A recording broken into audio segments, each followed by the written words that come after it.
And we're back. Hello and welcome if you're just joining us now at the Politico Tech and AI Summit. My name is Mathieu Paulet and I'm a technology reporter at Politico. So we're going to talk about telecoms now, and telecoms are back on the political agenda in Europe. So the European Commission officially kicked off a public debate recently asking what policymakers can do or need to do to take European networks to the next level, with the realization in the background that the bloc may miss out on the technological revolutions like AI without solid future-proof infrastructure. The Commission estimated that over €2 billion are needed to bridge the connectivity gap. Last year, but at the same time, it opened this broad exploratory consultation, paving the way for yet another consultation, the one going on today and ending in June, where the Commission lays out many ideas or scenarios to meet tomorrow's needs and the 2030 digital targets. So I'm very excited we get to dive into some of these scenarios today. If you'd like to take part in the conversation, please talk about us on social media with the hashtag #PoliticoTechAI. But now let me introduce the speakers on stage that will help me connect the dots, hopefully, on EU networks and on what's coming up under the next Commission. So first, we've got Alin Mituta. So you're a member of the European Parliament from Renew, from Romania, and you were one of the the lead negotiator for Parliament for the Gigabit Infrastructure Act. Then we've got Camilla Klock. You are the Director for Digital Decade and Connectivity at the Commission, DG Connect. To your left, there is Rolf Werner. You're the head of mobile networks for Europe at Nokia. And then on the very end, there is Pascal Rogard. So you're leading the Brussels office of Orange. Thank you so much for accepting our invitation and for your time. Let's get into it. Time is running already. Camilla, I'd like to start with you, but before I do that, some figures, which you probably know by heart already. So today, about 56% of European households are connected to fiber, while the 5G population coverage stands at 81%, with a very important caveat that's the number for the actual 5G, like what we call 5G standalone, is significantly less.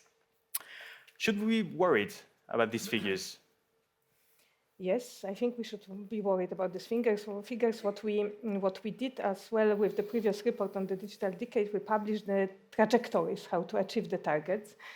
And we also asked the member states to come back to us with the roadmaps, how they plan to chip into the achievement of the targets and what is their planning.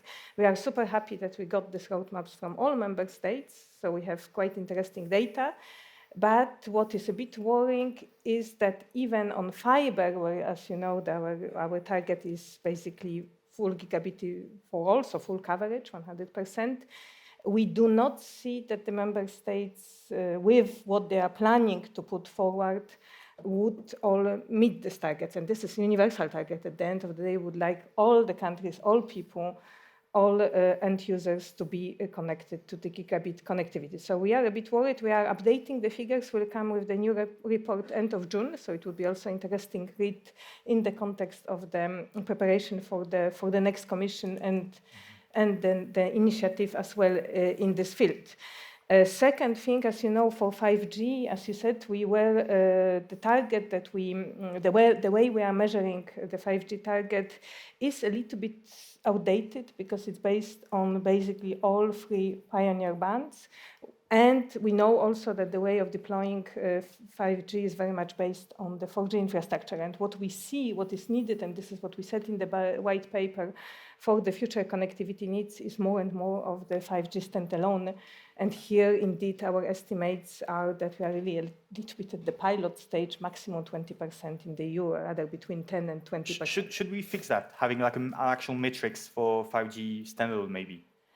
Yes, we are discussing with the experts, with the regulators, and with the operators how to measure better the 5G KPI. So we'll come back with, I hope, new metrics soon. It is a bit complex because, of course, there are different methodologies of reporting. It's very difficult also to measure quality of 5G. So we are still working on the new metrics. And as you might also know, we are planning to under the new commission, of course, to look into the targets, because the targets that we presented, I think they are very comprehensive. They are along very important 4 pillars that are absolutely necessary to achieve, but they will require updating. We have not looked, for example, into cybersecurity, sustainability, when we were designing digital decade. So there are a lot of elements that we think we might need a little bit to rethink.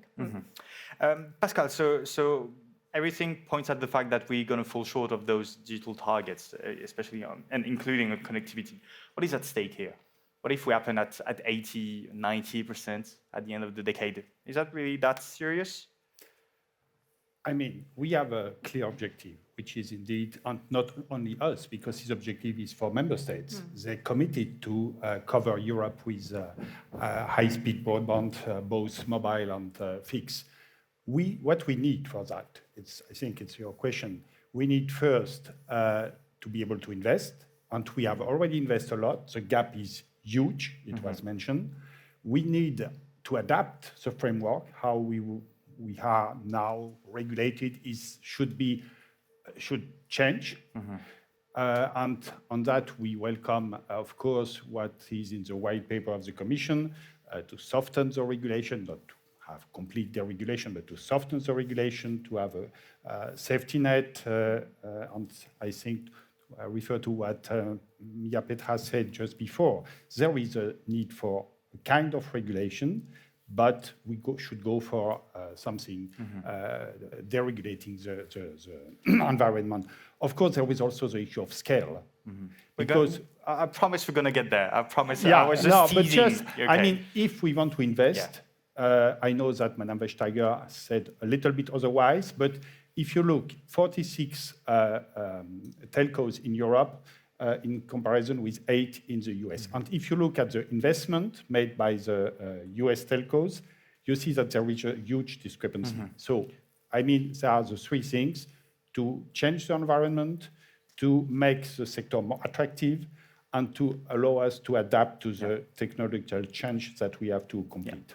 And we'll dive into this into more details, I promise. But before that, Rolf, that's interesting because that was actually my next question. Like, we keep comparing ourselves to global peers like the US, like China, like Japan, like South Korea. And most of the time it's because we're trailing behind. Should we care? Oh, we should care. I mean, am I on? Yeah. So let's put this in perspective. Europe is more or less lagging behind, if you will. We do see a situation where 5G, as you mentioned, has been deployed in a way where from the 114 networks we have on 5G, only 10 are on 5G SA, if you will. Is it 10? Is it the latest? 10 to 15. You probably have, much more recent numbers very soon. Doesn't matter. It's all about, being very small in 5G SA. And why have we ever deployed 5G? To transform enterprises into the digital world. This is not possible for now. And we should worry, because in South Korea, 96%. We see it in US close to being 100%. China is at 90%. India, even better, okay? So we're competing with other regions as Europe. 5G SA, very small, very little. The transformation enterprises need to happen. The simple, let's say, the simple technological advancement we should have is slicing as something where, you can apply AI, edge computing, IoT, shop floor, everything where you need to have a lot of much better latency and seamless connectivity is not happening in Europe right now. So I love the conversation we just had here, but we need to do something. So now, about doing something, the Commission has been trying to speed up the rollout of networks. The latest example being with the Gigabit Infrastructure Act, Aline, and this is where you stepped in, which was agreed by co-legislators earlier this year. So you were the lead rapporteur for the Parliament on the text. Are you happy where the final text landed? And most importantly, maybe looking forward now, will it be enough? I'm like 80% happy, not 100%, but if I would be 100%, that's a good figure for a negotiator. Yeah, I think we have a good text. First of all, we have a regulation. That's very important, because the problem with the rules that we have right now in place is that it's about a directive, and it gives too much flexibility actually to the member states to implement different rules in different views, and that's why for this piece of legislation it's important to be a regulation, to have the same rules applying everywhere.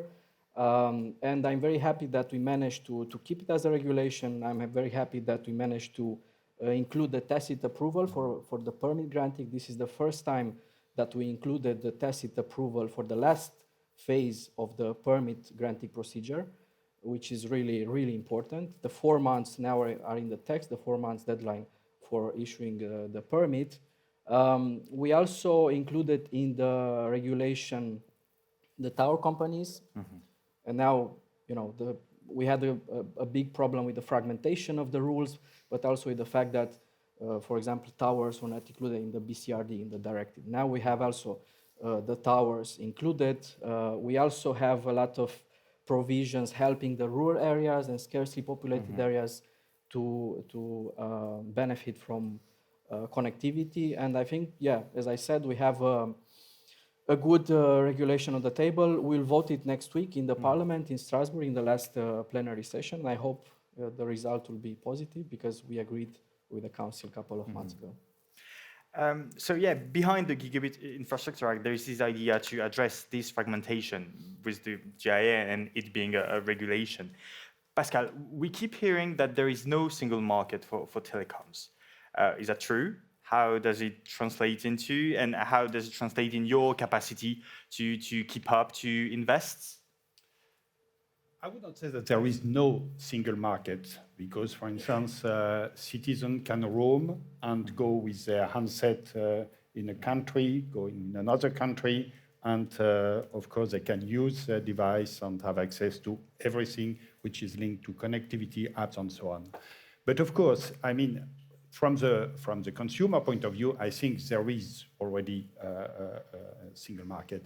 From the business point of view, it's a little bit different, because of course here we still have borders. For instance, if you look at spectrum, allocation is still at national level. On top of that, there is a lot of discrepancy between the allocation from one member state to another. I have an example, for instance, I think between Spain and Poland for 5G, there was 8 years discrepancy. I mean, it started 8 years before in Spain.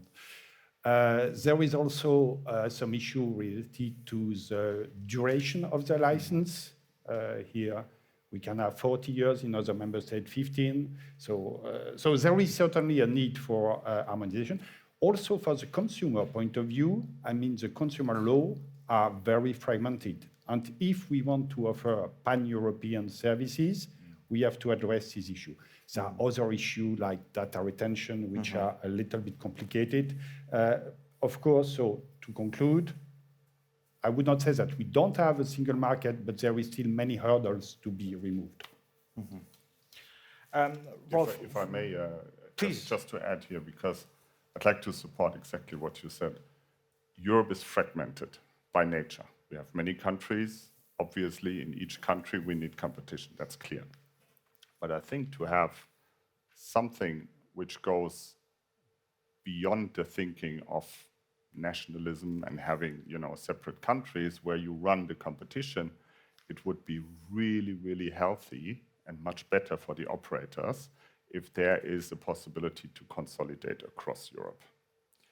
There is no possibility today across Europe to consolidate? Well, maybe I'll let you answer on this one. Is that a question for me? I would guess so, but... Okay, no, I mean, the first things, of course, is there is, as I mentioned, 45, 46 operator in Europe versus 8 in the US, 3 in China.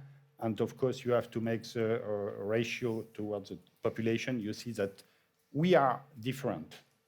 And if you look at the ability of those operators in third country to invest, the amount they can dedicate, here, I'm sorry, but we cannot follow. And so gap is partly the result of this situation. I think the first element that we need is in-market consolidation. And here, of course, even if there is no magic number, we still have difficulties.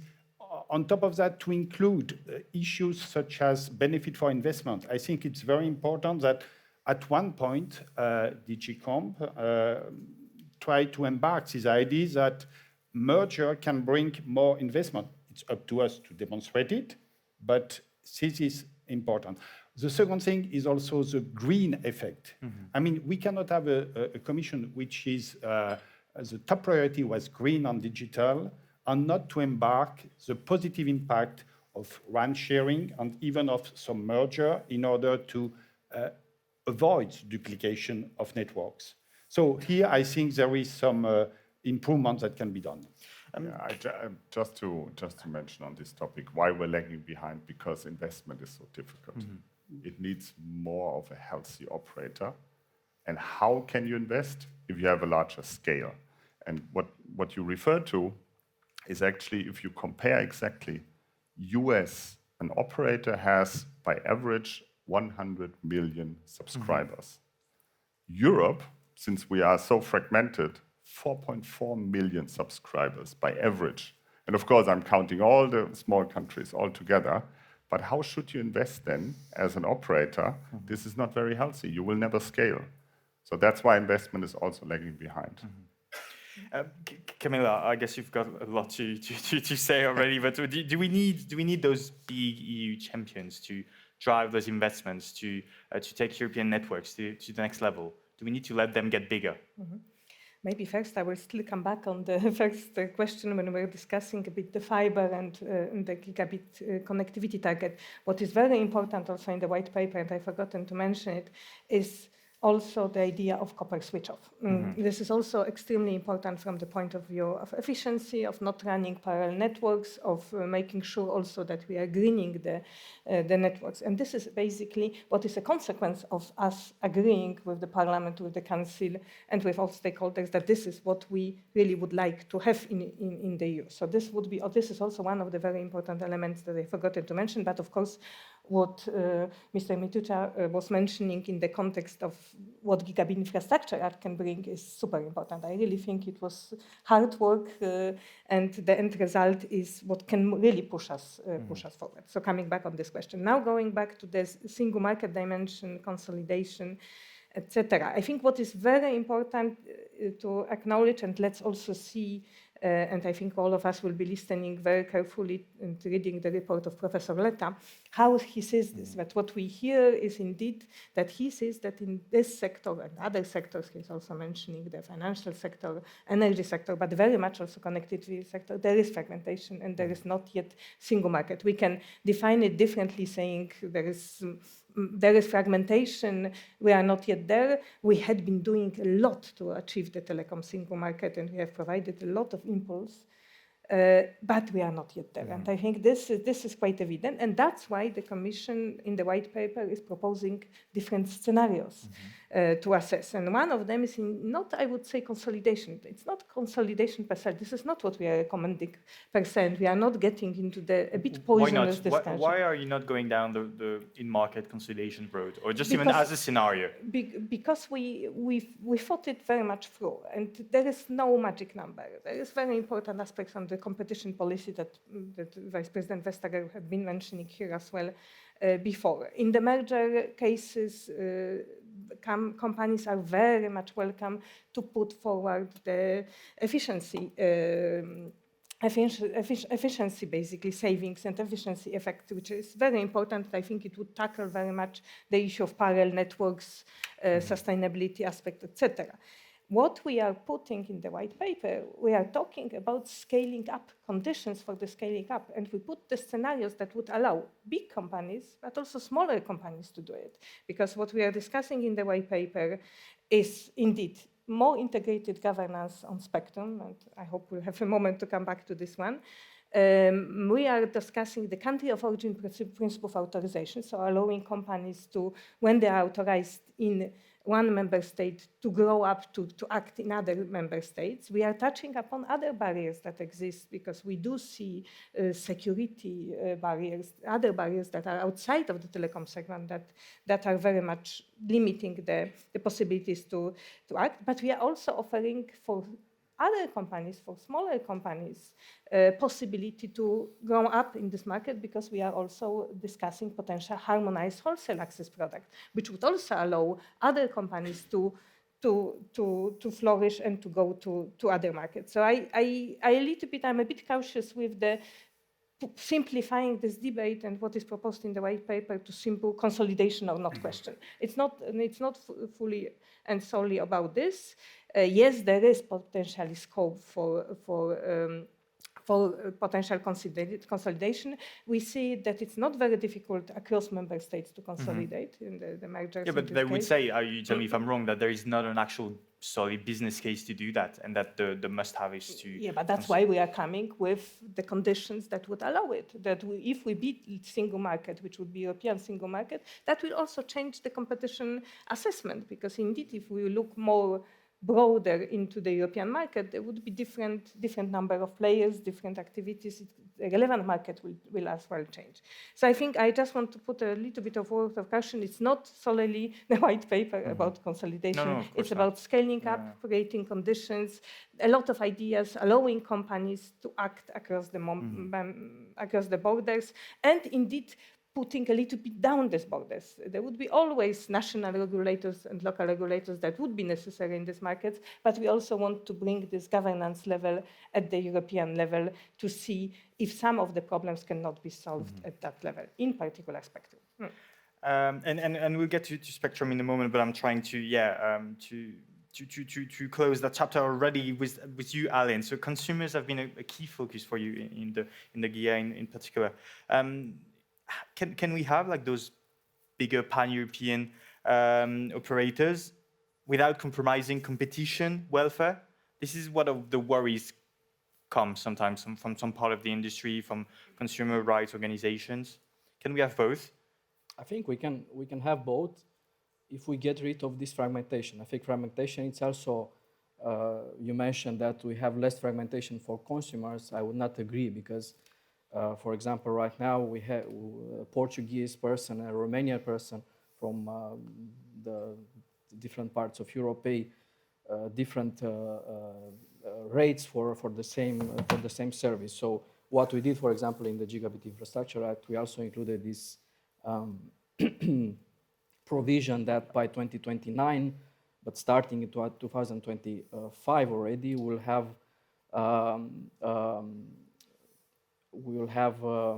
this intra-EU calls extra fees abolished, which will also contribute to having an internal market for consumers. In the same time, of course, I think we need more consolidation, but we also need competition. So here, I think the Commission is already analyzing different scenarios, and I think both are important and both should be kept because they are in our European DNA, let's say.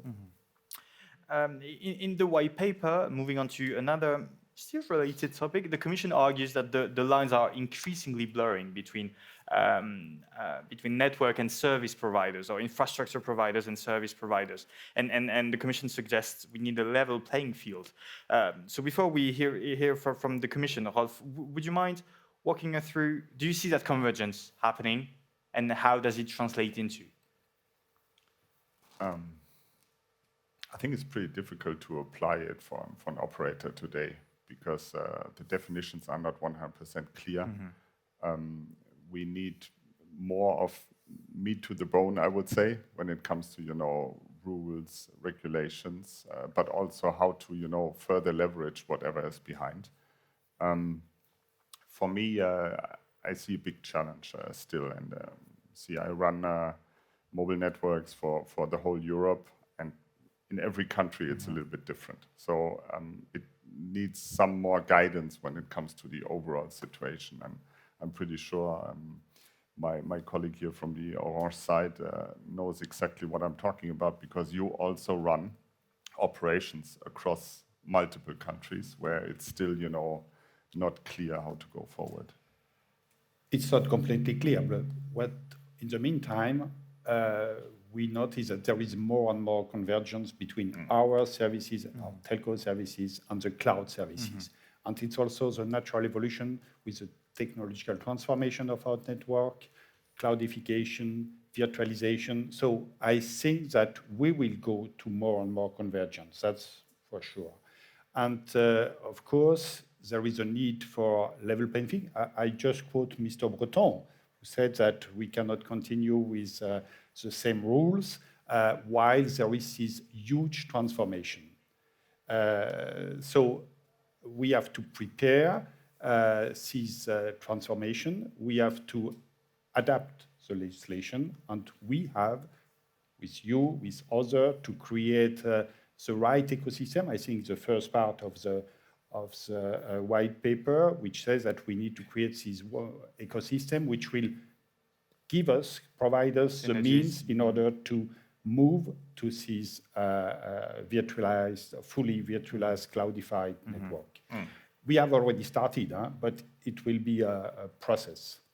So yeah, you just mentioned cloud providers. So the white paper actually singles out cloud providers and submarine cables where a lot of traffic travels, but without the same obligation falling upon traditional network providers. This is what's in the white paper. What obligations were you thinking here? First of all, indeed, we see the technological changes that are not reflected in the way we have been looking at this sector for the last 20 years. And for sure, the code is also not reflected on that, because the code is very much focused on the electronic communications providers in the sense of also public networks. So it's public service. What we are seeing is indeed continuing of cloud, edge, content, software, and component suppliers. So all this is getting into one ecosystem. We singled out indeed cloud because we think this trend is the most evident, and it's already happening. Here, Pascal is absolutely right. It is, of course, it would be continuing, and we have to see how it would evolve, but I think there is an irreversible trend that there is a convergence with cloud. On the submarine cables, what we've been noticing is, first of all, that this is more related in the way we are looking into it, into white paper and in the recommendation, is related also to security and resilience as well. And connectivity with the like-minded parties. What we noticed, it was difficult not to notice it, is indeed enormous interest, which we noted in particular under CEF, with the financing and building new submarine cables. And also we noticed that now de facto large majority of the submarine cables are in private companies' hands. So we have to also look into our security aspect. But yes, you are right. We also raised the question in the white paper, in particular under scope discussion. Shall we not enlarge the scope of the applicability of the regulatory rules? Because at the end, we are landing with different rules for different sectors. For example, content providers in that sense can enter the EU based on one authorization, and they can act everywhere in the EU, right? Telecom operators are basically bound by national boundaries. So you're talking about this country of introducing With possibly a country of issue is origin country of principle. the origin principle, but I think we need to, with all of you, and that's why we are also invited everyone to comment on this white paper, to think if the regulatory framework, broadly understood regulatory framework, should not change, and how to ensure the level playing field across all the sectors. In particular, if indeed this convergence trend is confirmed, but we rather do not have doubts that it is already happening and it will continue happening in the future. Another example you give about this unlevel playing field is, bear with me, number-independent interpersonal communication services, so WhatsApp, Telegram, Signal, not having to take part to universal service obligation. Is that something we need to fix? It is a bit a discussion that we had already when we were reviewing the regulatory framework and the code. We looked into number-independent providers and basically we see that there are significant differences between those two groups, because we basically one are included in the scope, one are not included in the scope of regulation. Yes, if we expand potentially the scope of regulatory framework, there would be more potential contributors to the universal service. Okay. Yeah, because I was trying to get away from the F word, F big, fair share word. But back to the 200 billion euro investment need, the white paper underlines that there are concerns that telecom operators may not be able to find the money required for the heavy investments we are expecting from them. So who's going to pick the bill, Camilla? We don't specify who will pick up the bill, and I don't think we are also looking so much into the fair share issue in the white paper. What we are looking into in the white paper, we look into interconnection markets. We do see that there Which are some say is a backdoor for this fair share. Yes, but we do say in the white paper that in general we believe that they function relatively well, or well. But one of the elements that we have seen, sometimes there is asymmetry in the negotiating powers between telecom providers and the CAPs. And here, what we are potentially discussing as one of the scenarios is a dispute resolution mechanism to help to come to the conclusions quicker. Of course, if we also decide to enlarge the scope of the applicability of the regulation, or we touch other instruments that we also potentially have, it would also might require some contribution to the system, but I don't think it was the main purpose of this paper. We really focus on the dispute resolution in the context of the old fair share debate. Aline, you mentioned that earlier about tower codes and including tower codes in the scope of the GIA. So do we need, there are like so many players actually in the network, so many players like from the users to actually whether the traffic is being sent. So do we need this level playing field? Is that why also you included tower codes in the scope of the GIA? Definitely. So the situation, it has been mentioned already. We have a big fragmentation of the rules. At the same time, we have this growing industry of tower codes. It's growing every year, so it's important for the tower companies to have rights, but also obligation to be included already in the scope of the regulation. So this is what we did. But coming back to the fair share, I just want to add something. So we need 200 billion euros for more or less for investments. If you look at the recovery and resilience facility right now, we used only at the level of the European Union only 200 billion out of 700 billion, 720 something billion. So maybe there is a place there, and I'm just suggesting maybe we could use more from the recovery and resilience facility for the development of connectivity, especially in the rural areas where there is no, let's say, business case for the private companies to go there.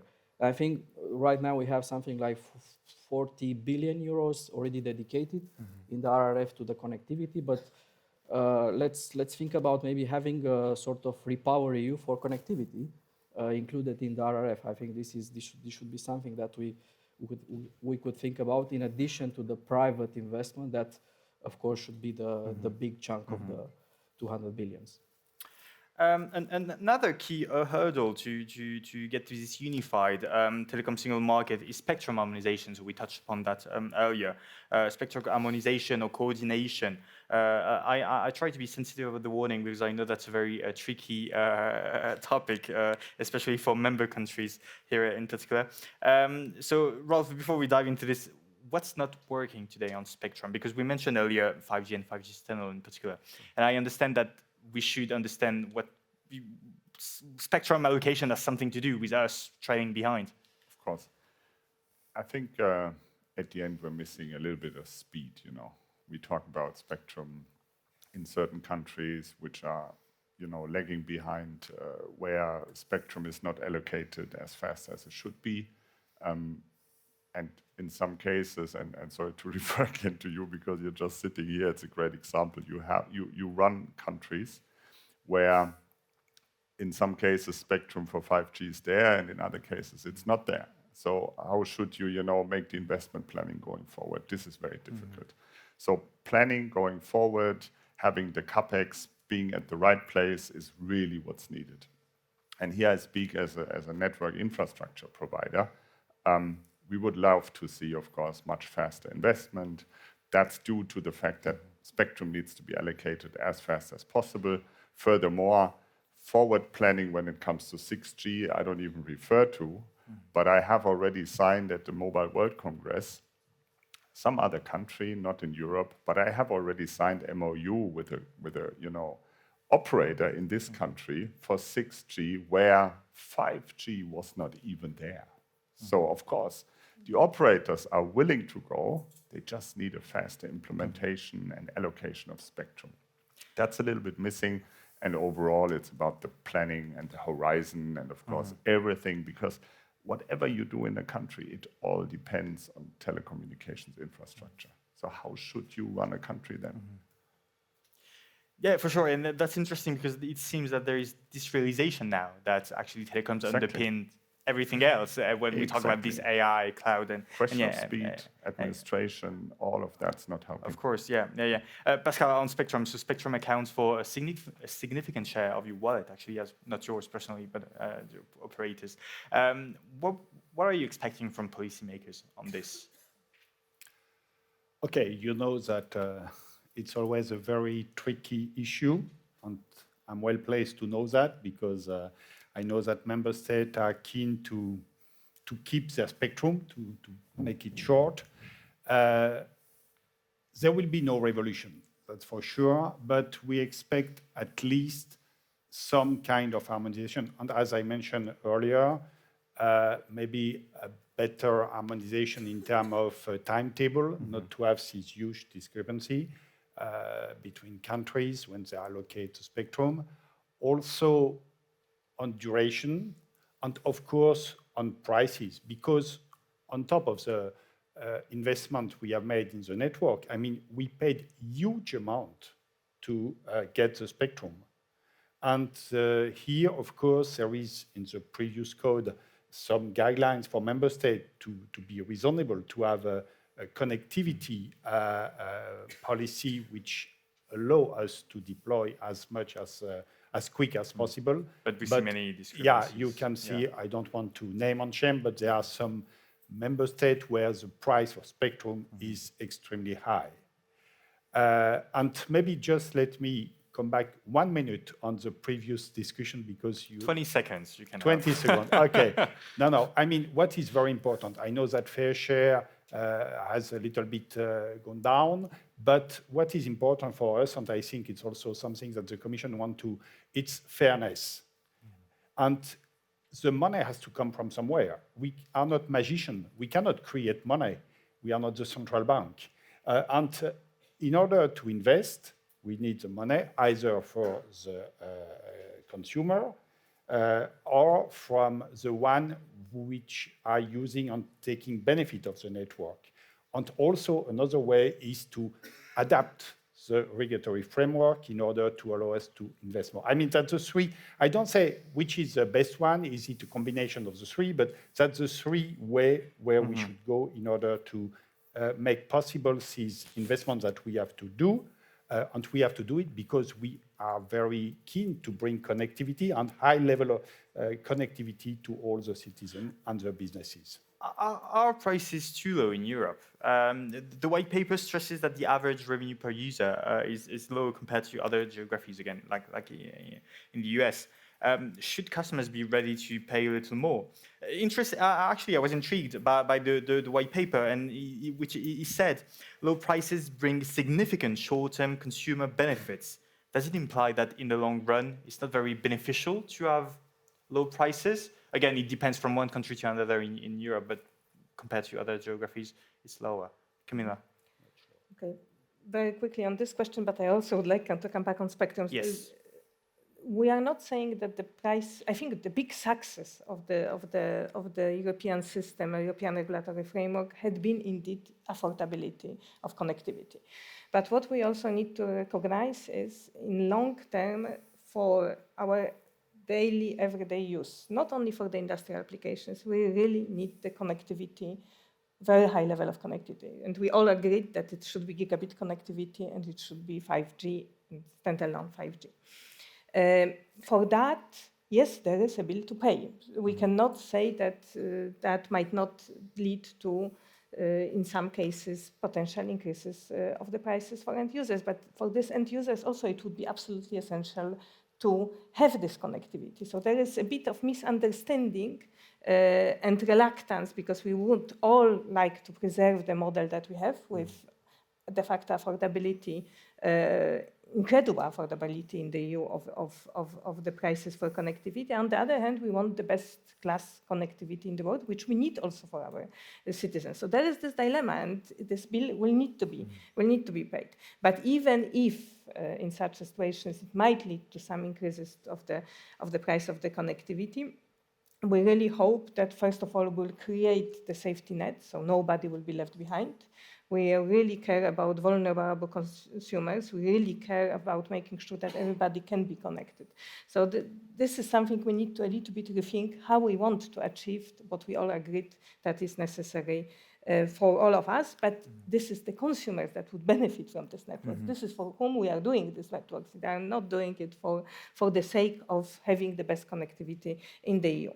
On the spectrum aspect. On spectrum, can we make anything happen, especially because even the white paper acknowledged it.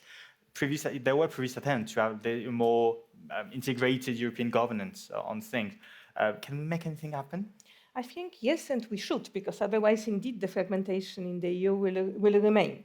What we are saying in the white paper is, first of all, we do recognize that spectrum is shared competence. So there are national, but also European aspects in the way we deal with the spectrum, and we fully respect the subsidiarity and proportionality, so it's not an attempt to start regulating spectrum from Brussels. I think it would be also a mistake to do it like this, because we do recognize that it's important to have national competences fully respected here. And what we are saying, technical harmonization in the EU has been big success. Look how we went with the common position to the World Radio Conference, how we managed to indeed technically harmonize bands across the EU. I think we have a lot of success. Where we see that there is a problem is extremely lengthy process of allocating spectrum in the EU. And we are talking about the 5G bands. We are really talking about 10 years differences between the member states, and some of them have not yet allocated the essential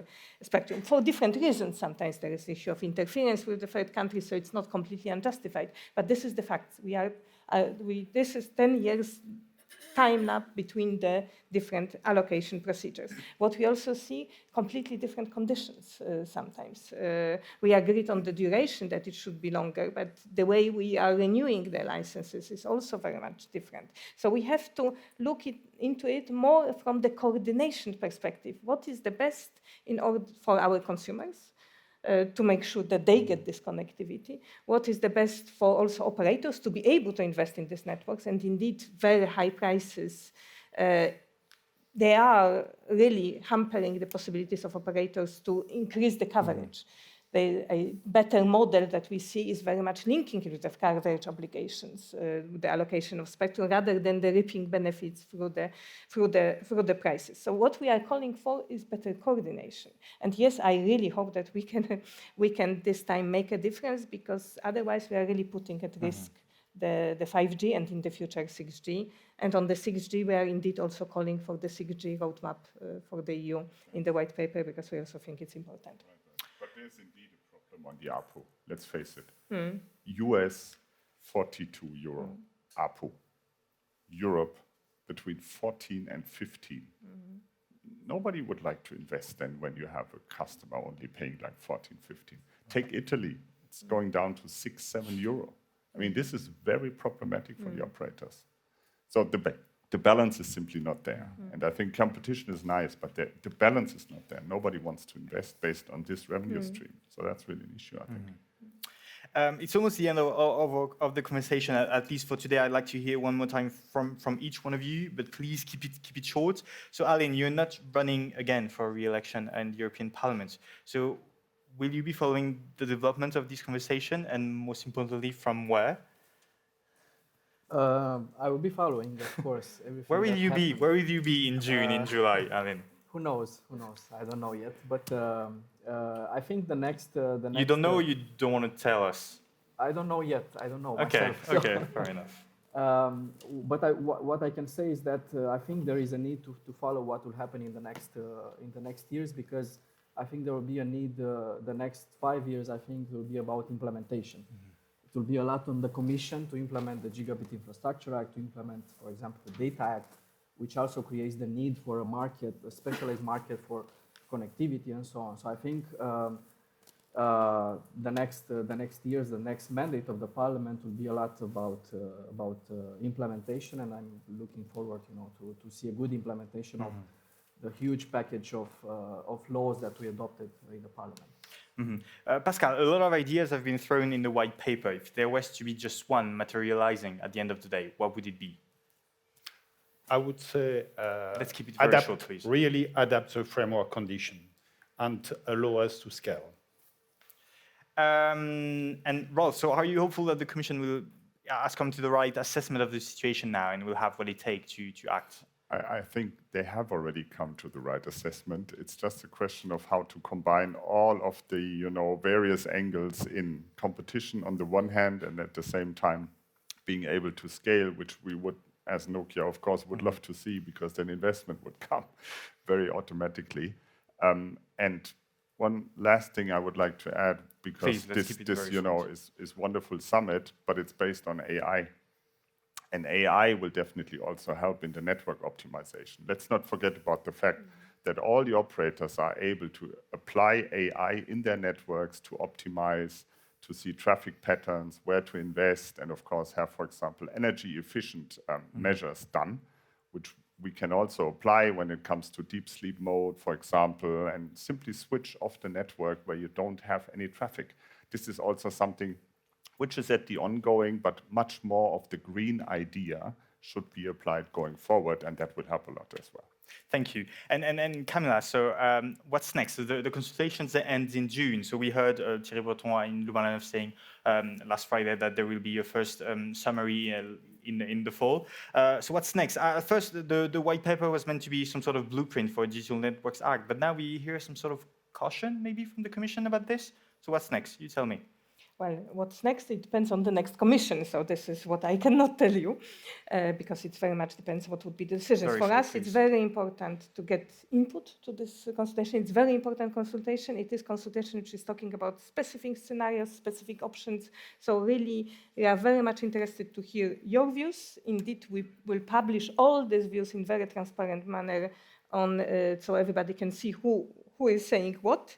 And indeed, we take it upon with the new mandate, seeing what is necessary to be done. But I think there is a sense of urgency and importance to come up with the changes of the regulatory framework. Thank you very much. And with that, I'd like to thank all of our panelists today. That wasn't the first time we get to discuss the future of telecoms here. And something's telling me that it's not the last time either.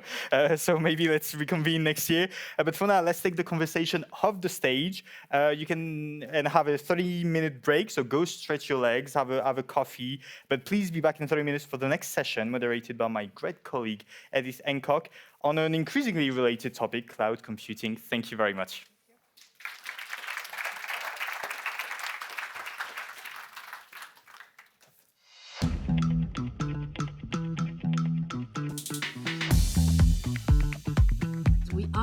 United in diversity. We are very heterogeneous in our opinion. If we do not renew our partnerships with the rest of the world, Europe will not be relevant. We can make it if we are together as Europeans.